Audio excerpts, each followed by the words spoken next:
Oke, baik teman-teman, kembali lagi bersama saya Kadek Rawana. Di video kali ini saya akan memperbaiki sebuah modul punyanya AC Daikin. Ini kalau nggak salah inverter ini. Ini bagian indoornya yang punya. Ini kalau dilihat dari fisiknya, ini kena tegangan tinggi. Ini punya teman saya. Kita coba cek dulu apa yang bermasalah. Katanya jika dicolokin, listrik itu akan jeglek di kilometernya atau MCB-nya. Nah, berarti ada komponen yang short, entah itu MOSFET-nya, entah itu kapasitornya, tapi kapasitor elko udah kelihatan ini sudah jebol, itu wajib diganti. Oke, kita coba ukur dulu ya di bagian primernya atau tegangan tingginya 300 volt di bagian dioda kipro ini. Ada 4 kaki atau 4 pin.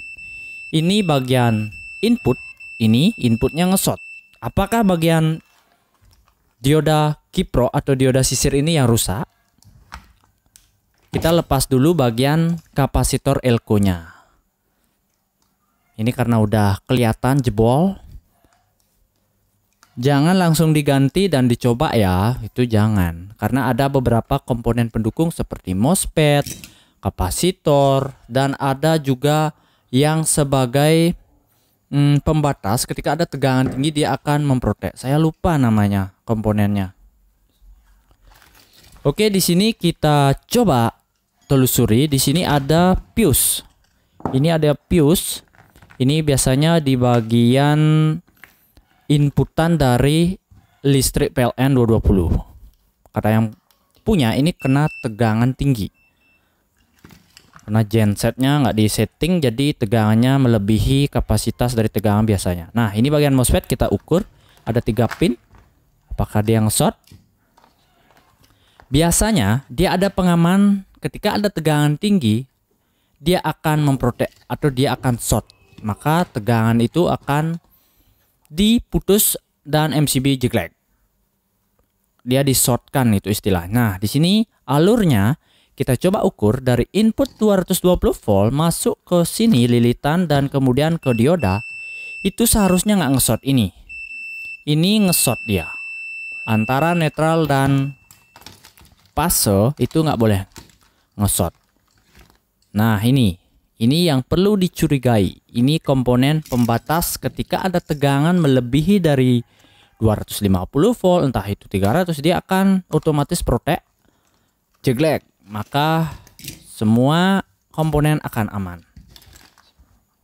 Dia kayak sekring sih, tapi sekringnya itu dia ngesot antara netral dan fase, jadi MCB jeglek. Nah, di sini kita coba lihat komponennya biasanya rusak langsung, pecah.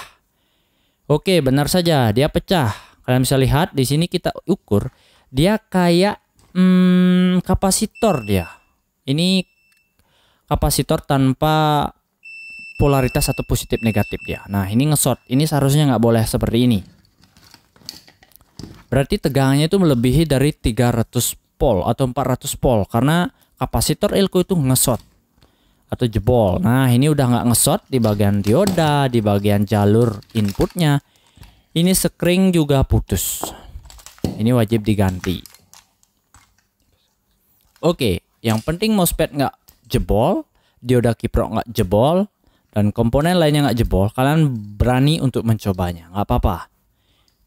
Nah, ini komponen, bukan komponen, kabel utama untuk inputan 200 volt. Di sini sorry ya, agak lama kita belajar bareng-bareng. Saya juga baru pertama kali memperbaiki Daikin ini. Saya nggak tahu, tanpa ada unitnya. Kita coba modulnya saja, itu bisa nanti kita coba. Yang penting ada tegangan 12 volt, 5 volt, entah itu 16 volt. Oke, di sini saya ganti dengan yang baru seperti ini. Fisiknya beda, nggak apa-apa. Yang penting fungsinya itu sama. Ini bisa dipasang bolak-balik, nggak masalah.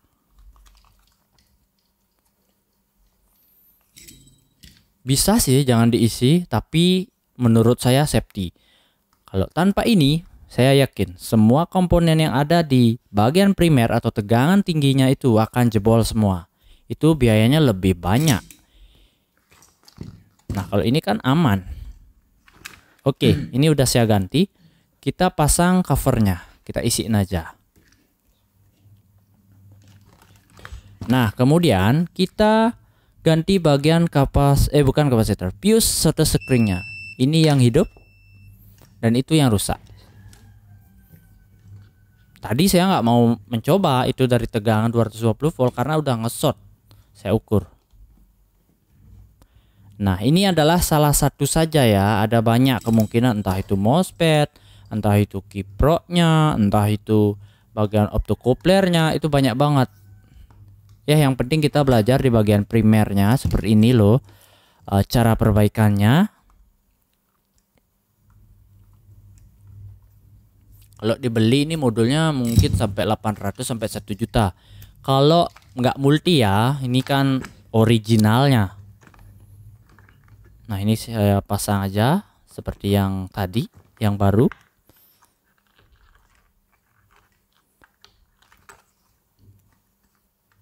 Oke, langsung kita ganti dulu kapasitornya. Ini wajib.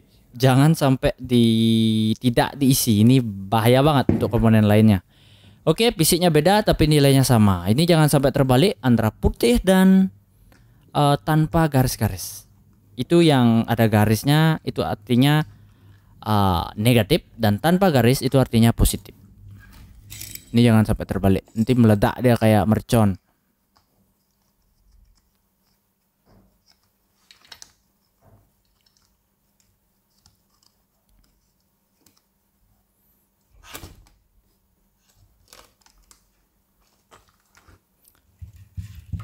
Biasanya kalau kena tegangan tinggi sih bagian ini yang paling sering problem dia. Meledak di bagian primer.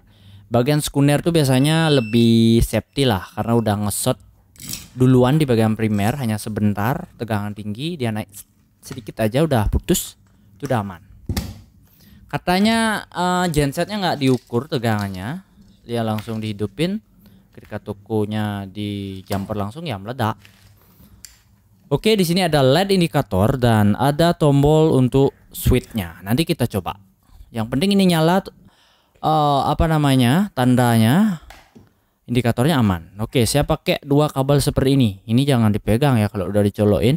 Nah, ini kita bisa bolak-balik sebenarnya. Yang merah biasanya itu bagian fase dan yang hitam itu bagian netral. Jadi seperti itu. Ini bolak-balik nggak apa-apa karena harus AC 220 volt. Baik, kita coba nyalain. Bim salabim, semoga menyala. Nah, ini ada 2 LED indikator. Jika udah menyala di modul dan di modul remote-nya atau modul sensornya itu aman. Oke, menyala 100%. Saya yakin ini bisa dipakai. Nanti saya akan coba ukur tegangan 5 volt, 12 volt, 8 volt, entah itu 16. Oke, ini LED-nya nyala. Dan ini saya tekan. Oke, udah ada respon, berarti 5 voltnya udah jalan. Karena biasanya di sensor itu 5 sampai 3 volt. Oke, baik. Kita coba ukur tegangannya. Ini tanpa unit ya.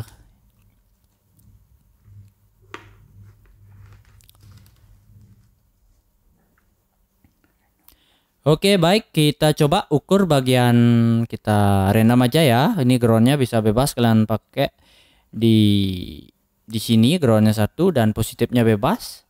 Oke, 14 volt jalan, 8 volt juga jalan, dan 5 volt harusnya sudah jalan. Oke, udah.